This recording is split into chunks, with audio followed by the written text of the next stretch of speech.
Hi guys, welcome back to episode of DB Cars, and today's episode I'll be showing you guys TribeCar Hyundai Elantra. So let's dive straight to this video right now. Alright then, so here is guys the TribeCar Hyundai Elantra itself. So basically this is how the car looks like, but before I show you guys the other areas of the car itself, let me just run through you guys the damages for this car if there's any before I show you guys the trunk space as well as the interior itself. So let me just start off with the exterior of the car itself. So basically exterior car starting from the driver's side, so far there isn't any obvious damage which I noticed guys. This car looks like it has been pretty well maintained itself. So walking towards the front, you got the iconic I'm not too sure what generation this, but I'll put it on screen right here what generation is this itself. So basically this is the generation that you somewhat see. I think this is the petrol variant, but like when this car first came out, it was there was a diesel option that was available as well, and most of our taxi company here use it quite frequently. So, but I don't want to say this is the facelifted version, but at the same time I can't really be assured that this is the facelift version because the front look very reminiscent of the diesel version, the taxi version, which Pulse I wrote in the early 2010-2015 era. So yeah, but other than that, there isn't any other obvious damage which I noticed for this car itself. Same goes for the windscreen, which I don't see any chip at all, which is a good thing for this vehicle itself. So yeah, but and that, let me just show you guys the trunk space for this vehicle right now itself. So to access it, just need to locate the Hyundai emblem right here. Right beneath it, there should be a button itself. If there's no button, then usually it's just at driver's side door which you have to access it itself, which in this case it is. So let me just find the trunk button if I could find it. The fuel door right here itself. Oh yeah, right here, right beneath the floor mat itself. So just pull on that, and the trunk space should open right now itself. So just like that, and this is how much trunk space you do get for this vehicle itself, which is a nice thing. So I'll put it on screen right now how much trunk space you do get for this vehicle itself. But from my point of view, I think it should be able to accommodate two medium-sized suitcases itself. A large one probably could fit inside here alongside maybe some duffel bag itself, but that's up to your preference on what type of suitcases you have. But if you want more space, you could technically just pull on this, and the rear seat should drop down itself. So yeah, so basically sometimes if it doesn't drop down, then you probably got to pull on that harder, to release it itself. So yeah, but the seat definitely do drop down itself, but seems like I can't really do it at all. So yeah, but to close the trunk, it's very simple. Just need to grab from any part of the car itself and just slam it down itself. So yeah, that's how it looks like itself. So now let me just show you guys the rear of the car itself. So let's get straight to that. Alright then, now let's jump straight into the rear of the car itself. So I think this is my first time that I noticed that this vehicle itself was cleaned by either the Tribe team itself or by the previous user itself, because they definitely, I think maybe the people living in this area do look after their vehicle itself, so hence it's very clean. Or it could be the maintenance team, people coming to clean the car itself. So yeah, but in the rear, what do you get? Well, you don't really get any storage pocket, like a net right behind the driver's seat, but somehow you do get one in the passenger side, which you can put your stuff right here if you want to itself. Alternatively, if you want to put more stuff, let's say you're sitting right behind the driver's side, you could put some of your stuff right here, as well as a cup holder right here itself. If not, technically you could put it not right here, maybe your drinks could be here, then you could put more stuff right at the door pocket right here itself. But other than that, for the time being, things that you get in the car itself for the rear itself, you just get your window switches and door release handle, as well as a grab hook which you can grab hold onto, as well as another small hook which you could hook stuff onto if you want to itself. So yeah, and that you just get a reading light which can be turned on or turned off manually itself. But like what I mentioned already, you got the armrest right here, which to put your restaurant arm on. If not, you could put your drinks itself. So yeah, but if not, you also do get some AC vent in the rear, which is a nice touch. And you also got this center thing to open or close the vents itself. So yeah, but in the rear, basically you just get that's basically what you get in the rear itself lah. In my opinion, this vehicle itself somewhat reminds me of the Hyundai Accent, which I already reviewed on my channel. So I think that video is already out. So if you guys want to check out that review itself, you can definitely check out at the end of this video itself. I'll definitely link to that video itself, because I think if I'm not wrong, this car and the Accent come out at roughly the same timing itself. So the interior, if you look around very closely, you definitely notice that it shares some design cue, if I can say it, from the Accent. They just maybe carry forward to this itself, or it's the other way around. I have no idea, but that's what it made me that's what it remind me of itself. So yeah, but basically right now I'll be showing you guys the seating position. So this is based off the driver last adjusted position. So yeah, basically I got about a fist of leg room space. Headroom wise also not too bad, about same, also about a fist of headroom space in the rear itself. So not too bad, I would say. But that's basically what you get for the car itself in the rear of the Elantra itself. So yeah, probably I'll just step out right now because there isn't anything else to show. So let me just step right out of the vehicle. So stepping out also not a big problem because my leg don't hit this part, which normally some cars I will hit my leg because I'm about 1.7 meter tall, so my leg sometimes will hit this part itself. Oh yeah, before I almost forgot to show you guys the center seating, which is another thing. So one good thing is at least the transmission tunnel for this isn't that high compared to some of the continental rivals where the transmission tunnel will be quite high and you really don't really have a decent center seating position itself. So let me just show you that right now. Let me just shimmy over. So basically this is how I look like sitting in the center itself. So basically you do get a very good view of the dashboard itself. But one thing is there's a slight indentation of the seat on either side. So either on the left or right hand side, you do sit slightly lower than the center itself. So the center is a raised position. So you do feel like you're sitting in a there's definitely no doubt that you're sitting in the center of the car itself. So basically this is how much headroom space I have. I think I would say it's about the same as when I sit on the right hand side or the left hand side, but just that I think my headroom space has been reduced from like I think it's a fist, yeah, about fist around there, to I would say it's about 4 fingers if you want to say comfortably, about 4 fingers of headroom space itself. So yeah, knee room wise, depending on how they adjust, the front people adjust their seat, then that's very close. Everyone have different sitting positions. So yeah, but if it was adjusted according to the driver's side, for the passenger side, then probably I have about 3 fingers. Yeah, 3 fingers of legroom space itself. But for this, it's only like a finger itself. So there's not really much space in the car itself. So yeah. But other than that, let me just get out of the car right now and I'll catch you guys right at the front.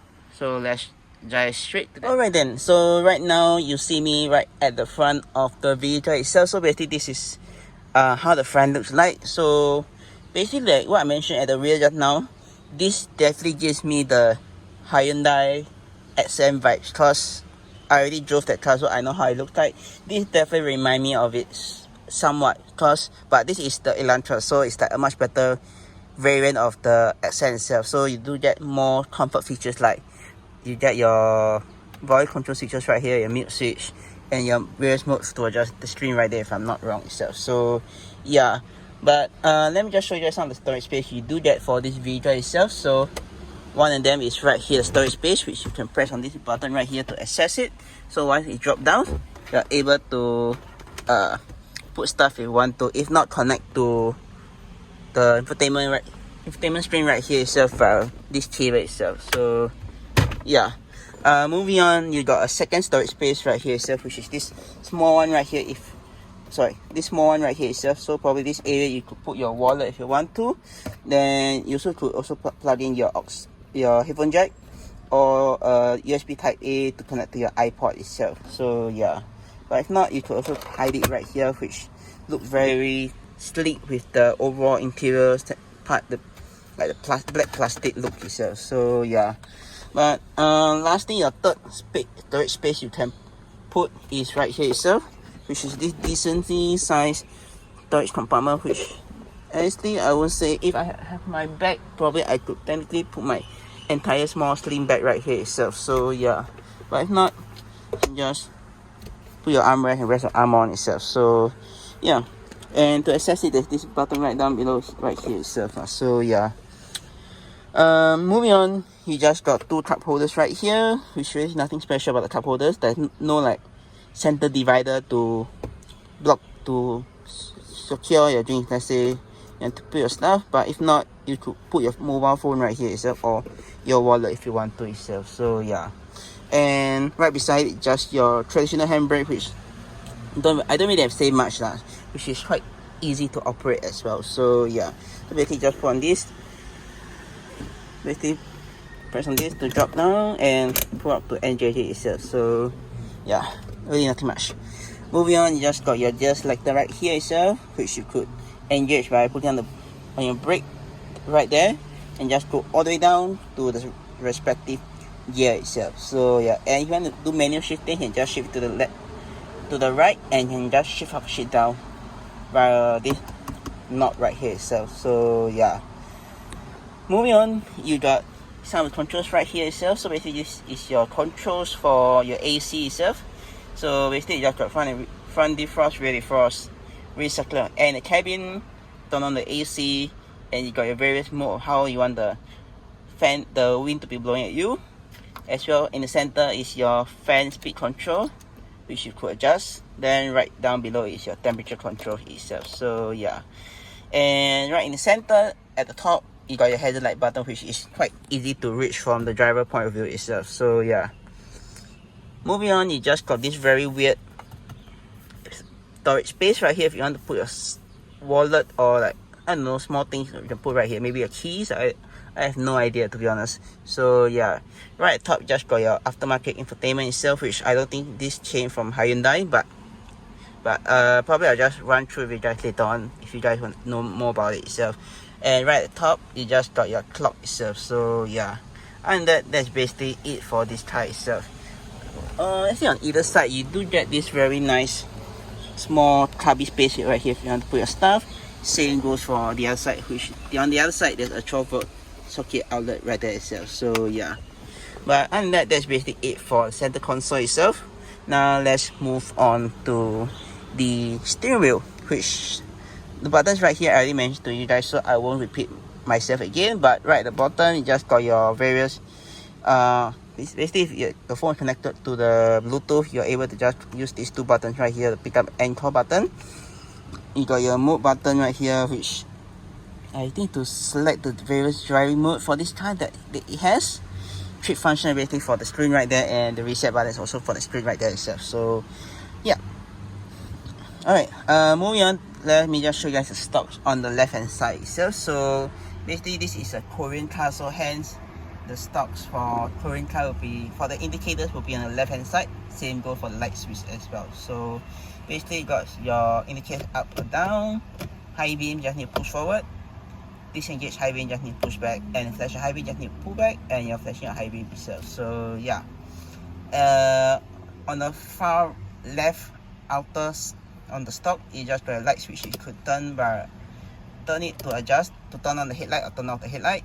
And this inner one is your fog light itself, which you could turn on or turn off itself. So yeah, and that's probably it itself. So yeah, on the other side you just got your wipers control switch. So basically your wipers control switch just need to go all the way up, all the way down, or one time up for the center, which is UD is reserved for the auto wipers, but this car thing doesn't have it itself. On the inner stock, it does got the frequency which you could adjust itself. So yeah, to wash the windscreen wiper, just need to pull back and just wash the windscreen itself. So yeah, And that's basically it for this car itself. So now let me just move on to the next thing which I can show you guys, which is this button, right, these few buttons right here itself. Basically right here just got your traction control button and your instrument brightness button right here, which you press down or press up to adjust the brightness. And you got your dimming or headlight button, dimming or headlight itself. So basically this is not to dazzle the oncoming traffic, not to dazzle the oncoming traffic that's coming at you itself. So yeah, but and that you just got your OBD port right there itself. So that is one area that you don't normally touch itself. But at far right you just got your trunk release button itself, so which you could access it by pulling on it itself. So yeah, but other than that, that's basically it for that. Lastly, now let me just show you guys the window switches as well as the mirror adjusting tool right there itself. So basically to adjust the mirrors itself, so to basically just got 4 electronic windows. These stamp paper from rolling down the windows from like either side of the vehicle itself. So just need to press on it, and people on the left, your passenger can't roll down the window, neither can the people behind you itself. So yeah, this is the locking mechanism to lock the doors itself, and you just got a mirror adjusting tool right here itself to adjust the mirrors on the left or the right hand side itself. So basically to adjust it, you just need to flip the switch to the right if you want to adjust that mirror, and just swivel it around and you're able to adjust it itself. So yeah, but and that's basically it for this car wise itself. So yeah, now let me just show you guys the key if I could reach for it. So yeah, basically the key is just a standard traditional key with the key fob itself. Let me just show you guys that. So basically this is how the key looks like, a very typical Hyundai key itself, with the lock button right down below, your unlock button, as well as the trunk release button, which you could do it the second way around, which just by pressing on the button and the trunk will open up itself. But for the time being, let me just show you guys before I start up the car and show you guys the infotainment as well as that. Let me just show you guys this itself, which is the sun visor right here itself, which there's a very nice mirror and light which can be turned on, turned off manually itself. Same goes for the passenger side itself. So yeah, and this also can be taken out to be swivel to the driver's side to block out the sun on his right side itself. So yeah, and that's probably it itself. You just got another sunglasses. Also got a sunglasses holder right here to put your sunglasses if you want to, but if not, you can just hide it itself. And you just got, next up you got your light itself, which you can turn on, turn off manually itself by just pressing on it, or you can just leave it in center when the doors are open itself. So yeah. Alright then, now let me just show you guys to adjust the steering wheel itself. So basically to adjust the steering wheel itself, just need to locate this lever on the left hand side and just pull on that, and the steering wheel will basically just drop down and you're able to adjust the steering column for the seat itself. To adjust the steering, that's basically just how you adjust the steering itself. To adjust the seat, basically just this right here to adjust the angle of the seat, to adjust the height. So basically just pull up or go down. And to adjust how back, just pull on this lever itself. So yeah, that's probably it for this vehicle itself. Now let me just start up the vehicle and show you guys some of the screen you do see on this car. So key into the ignition, accessory power, let the car prime up itself first. So once ready, just try to start itself. So basically this is how it looks like. So basically a screen in center, just got your gear there in, and if you want to adjust it, you can just go by this button. Sorry, I think it's trip. Yeah, trip is right at the top itself. So basically just got this all various functions itself. So yeah.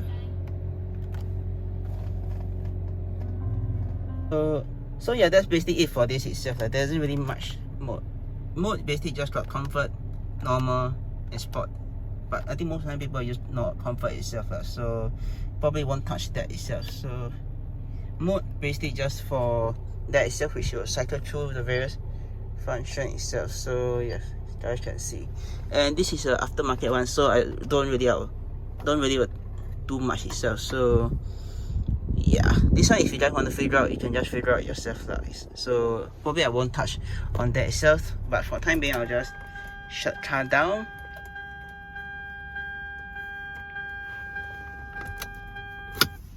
So yeah, that's basically it for this car itself.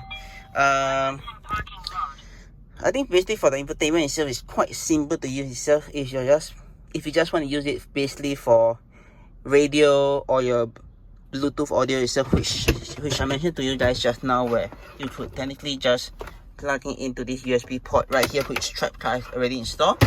Plug into that, and I think within a few seconds the infotainment, the aftermarket, this infotainment itself will recognize it itself, and your device should automatically be recognize itself. But other than that, I think that's basically it for this video itself. If you guys enjoy the video itself, do click the subscribe button down right below to see more videos like this, or click subscribe and please see my 2 other videos. And with that, I'll see you guys in my next video. Peace.